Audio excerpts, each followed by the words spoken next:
Обратите внимание на этот жест. Захват за бока.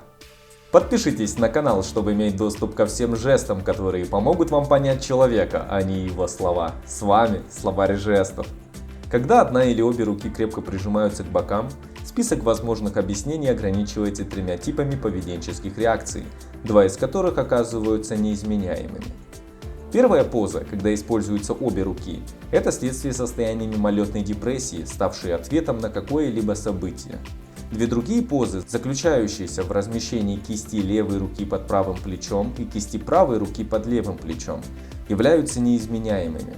Столкнувшись с препятствием или неприятным обстоятельством, вы становитесь либо депрессивным оптимистом, либо депрессивным пессимистом, о чем будет рассказано в следующих роликах. Впрочем, даже худший из этих диагнозов не должен скрывать тот факт, что индивиды, регулярно воспроизводящие данный жест, помимо прочего, оказываются субъектами, быстро реагирующими на ситуацию.